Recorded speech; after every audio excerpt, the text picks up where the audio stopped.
Alright, what's up guys? Welcome back. I hope everyone had a good Thanksgiving and stayed safe. And in today's video, I'm going to be talking about Cold War multiplayer. But before I get to that, I just wanted to say thank you guys so much for the support on your last video. I completely underestimated the support and I cannot be more grateful. Thank you guys so much. Also, let me know down below if you guys want my thoughts on the Cold War campaign. I'd be happy to do a review of that. Alright, let's get into it. So to be completely straightforward with y'all, I had mixed impressions of the Cold War launch night and the following days after the launch night. I feel like leveling up weapons was basically the equivalent of watching paint dry, and the MP5 reigned once again as king of the meta, nothing different. But there were some good things I did notice. For one, the optimization, at least on PC, is way more balanced than Modern Warfare and creates a very smooth game, and I'm happy that they gave the user a little more legroom with optimizing, because on all those settings, I was capped locked on 144 FPS on Modern Warfare multiplayer, but on all low on this, I can easily reach the 200s with a 144Hz monitor. They 100% did a better job than Modern Warfare in optimization. And I don't really want to go too in depth in this part of the video, so let's just move on to the maps.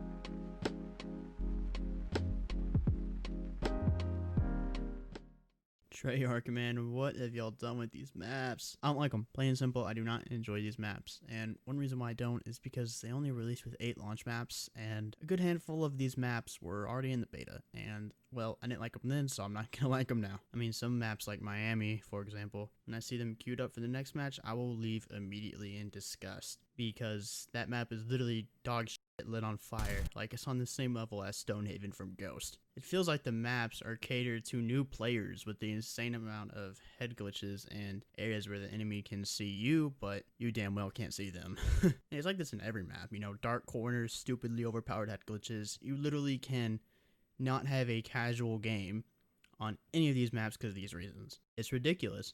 These maps feel unpolished and rushed, and overall just a complete mess. And with great maps coming from Treyarch in Black Ops 2 and Black Ops 1, you think they would just go back to those, you know, the design principles. 3-way maps with great flow, but no, they give us fucking Miami. Miami.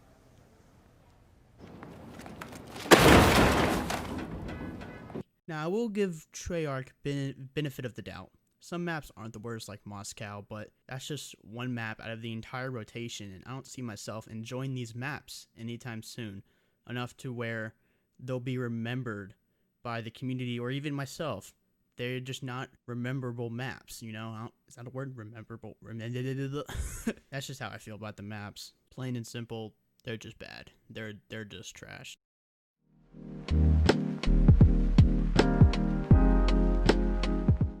Oh boy, here we are at the most controversial topic of this game and the most widely hated feature of this game. Skill-based goddamn matchmaking. Just why would you put this in the game? I don't understand the mindset of the developers.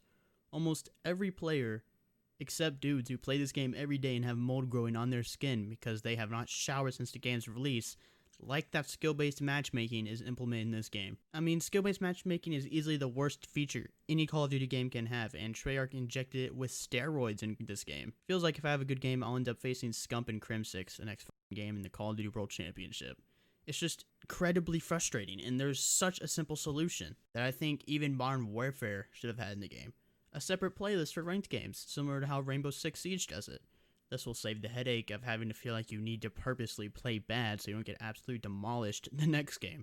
This will make the game a lot more fun and laid back for casual players and not a complete sweat fest. I just really think Treyarch needs to think of this when they update the game in the future and look at what the community is saying about skill-based matchmaking and just, you know, do something different with it. Just make another ranked playlist. Just do something to separate it from the casual players. It would make the game so much better, Treyarch. Please just do that.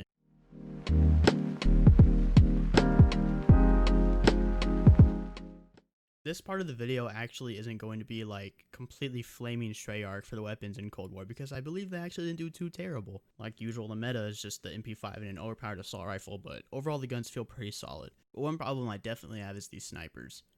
Just one issue, for instance, is the Peloton, the fastest sniper in the game, by the way, is still slower than the HDR from Modern Warfare. One of the slowest snipers we have ever seen in a Call of Duty game. Don't even get me started on the Barrett in Cold War. I'll link a video from Phage Dev down in the description where he's able to get the ADS speed of this thing to 1000 milliseconds or 1 whole second, which for you people who don't snipe, that is unbearably slow. But I will say, disregarding the horrible ADS speed, sniping does feel good in this game by what I've personally used so far, and that is only the Peloton. Moving on from the snipers, we come to the SMGs, and to be honest, I can't say anything about the SMGs personally. I've only used the MP5, and we all know how good the MP5 is. But from gameplay I've seen on YouTube, the other SMGs seem to not be lacking too far behind the MP5. Tactical rifles, on the other hand, are extremely good and basically broken, but luckily Treyarch isn't a bunch of brainless fetuses, and they nerfed the AUG in the M16 because on launch week, those guns were 3-shotting people in core. In core, not hardcore, in core. They were completely broken and still are a little bit, but they're not as completely dominant as much as they were on launch week. And the LMGs are forgetful except the Stoner.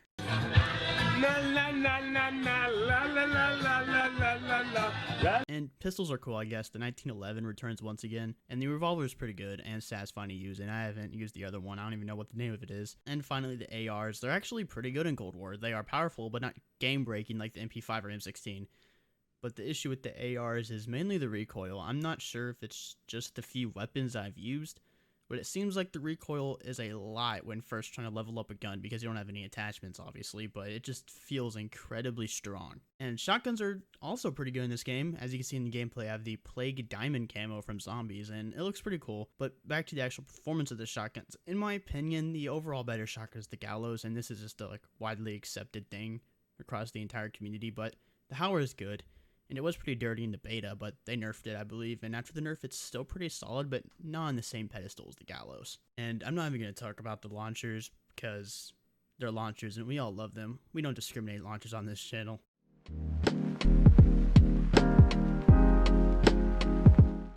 First, we'll start off with the Gunsmith, and it's almost identical to, Modern Warfare, but they did add some subtle adjustments, like the pros and cons section of when you're putting an attachment on your weapon. This new feature, I think, makes it really easier to make a decision on what attachments you want to put on your gun, and the creative class is almost identical to every other Call of Duty, but in Cold War they did add wildcards, which give you certain advantages for which one you equipped. For example, Danger Close, which will give you 2 lethal and 2 tactical thrown equipment, and it'll also give you max ammo at the beginning of the match. This implementation of wildcards, I would say, is a good move by Treyarch and makes Cold War differentiate itself from other games like Modern Warfare.